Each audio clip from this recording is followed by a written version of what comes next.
What's up, guys? As you may have heard, a recent court case was just decided. It is not the first court case that has, gone over the buyer's agent commission and how agent commissions are established, but this is one that came back with a guilty verdict, which means that things may need to change in the real estate industry. We're gonna dive into all that and why, but more importantly, what's a real estate agent commission? Where's it go after it's made? And where do we go from here? So stay tuned. What's up, guys? Jeremy Kane, eXp Realty, living in the Denver suburbs. I am here to talk to you about the consumers, the effect on the consumer that this court case may have, and what the real estate industry moving forward may or may not look like. So stay tuned. Please like, comment, subscribe. I'm sure this is just the tip of the iceberg, so we will continue to update you as things come down and how it affects not only our market as a whole, but specifically what it looks like in Colorado and Denver, where I buy and help people buy and sell houses.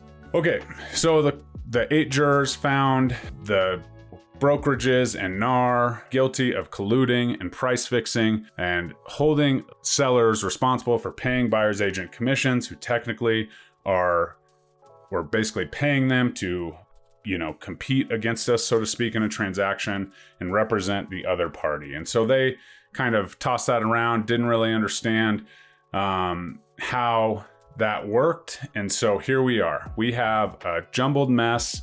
Ultimately, commissions were 100% negotiable. They still are 100% negotiable, and they will always be 100% negotiable until the Sherman Antitrust Act is changed. And I don't see that happening anytime soon. So how do we go about this, right? Sure, there are multiple options about how a buyer's agent can get paid, right? We could have the seller pay it. We could have the listing agency pay it. We could have the buyer pay it. There's been talk of putting it into a loan. I don't think that's happening.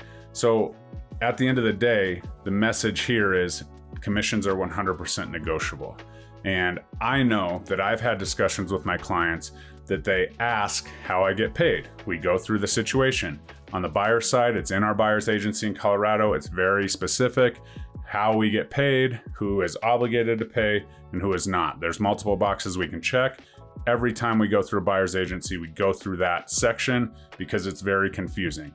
We explain the section, we explain, oftentimes in the MLS, it's offered as a co-op commission, and that is basically what the seller is willing to pay the listing brokerage firm in order to offer that as a co-op to the buyer's agent, right?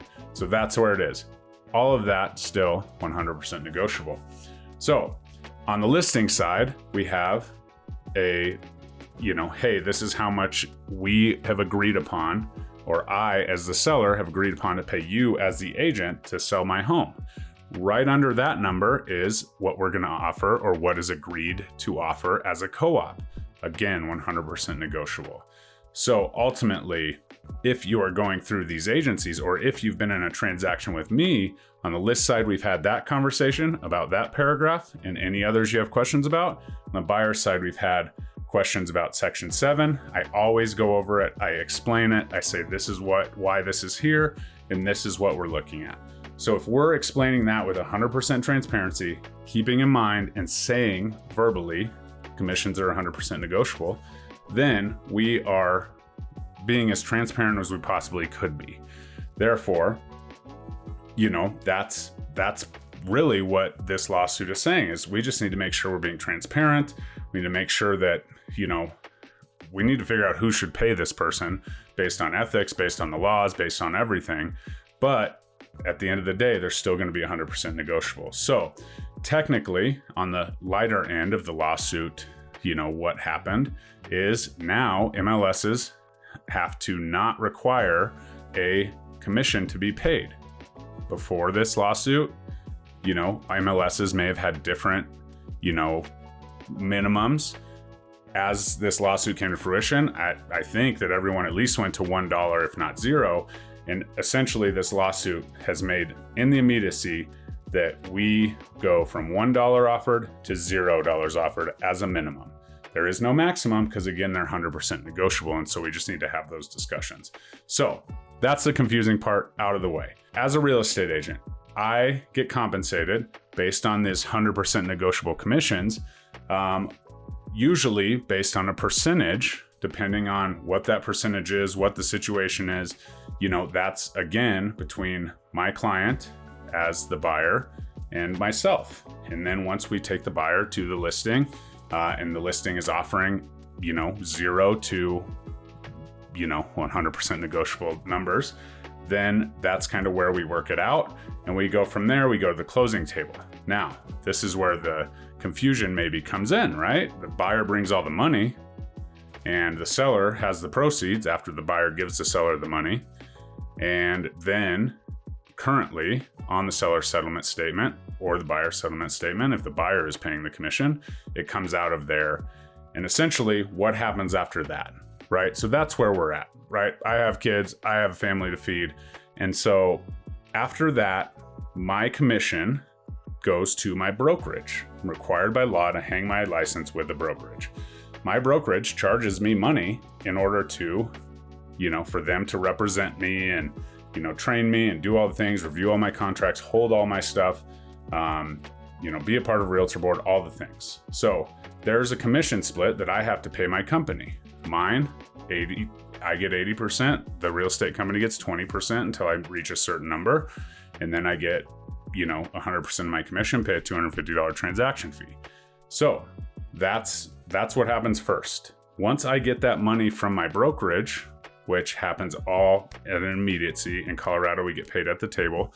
So the brokerage preemptively sends a document that says, this is how much my company gets, this is how much Jeremy gets, and we go forward, right? So I get that check.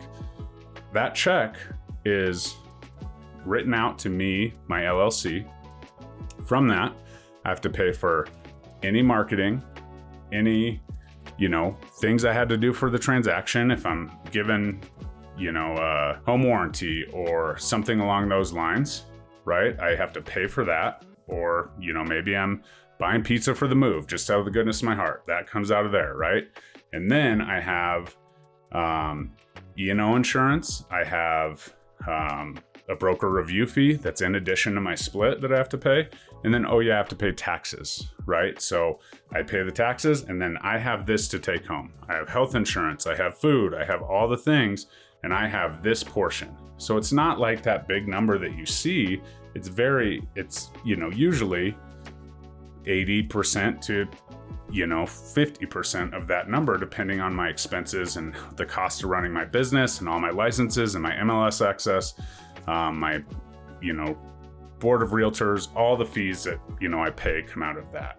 So once that happens, then I take that and I put it in my savings account, right? So after taxes, after all of that, that's what I take home. As you see, I'm extremely transparent about what happens with the commission. If I'm lucky enough for you to give me a call and say, hey, Jeremy, we're looking to buy or sell a house, we're gonna have these conversations and go from there. So what's my promise to you? My promise is absolute transparency, but more importantly, value, right? I'm gonna help advise you on the market. I'm gonna help you make the right decision. I'm gonna help you negotiate that contract. I'm gonna help you with the disclosures and understanding all of those. I'm gonna help you through that piece as your buyer's agent. Once you're under contract, we're explaining the process. We're making sure we get the inspections. We're making sure we do all of the things. And then once we're done with that, we're gonna close. And after we close, I'm gonna be an advisor to you that helps you maintain probably the largest purchase you've ever made in your life. And so once we do that, then we can move forward and hopefully that relationship lasts a lifetime. And so that is as a buyer's agent, my dedication and promise to you. As a listing agent, if I'm gonna sell your house, I'm gonna do everything I possibly can to sell your house for top dollar. We're gonna market it. We're gonna do everything we can. We're gonna make sure that all the documents are right, that it's staged right, that everything moving forward, you're fully aware of the commissions and what's going where and which direction everything's going, what your estimated net sheet will look like, what all this, transaction means, what is a title commitment, all of those things as we move forward through the transaction. And after, I'm going to make sure that you find a place to go, right? If you're buying a new house, we're going to do it all again on the buy side. If you're going to a different state, I can connect you with another realtor. And if you're renting, we're going to still be friends. And so that is my promise to you as an agent, to not only be 100% transparent, but to represent you, your best interest, and everything that goes along with our relationship, because it is very important to me that the real estate transaction, once the closing happens, that we are doing everything within our power for you to go your separate ways, not have to worry about that home again if you're selling it, and make sure that you're getting all the connections you need to my network and everything, as far as moving and any contractors you'd ever need if you purchased it, so that you can maintain that asset, because I want that asset to do what it has done for me, and that's build wealth, as a homeowner, as an investment property owner. And that's exactly what I know real estate can do.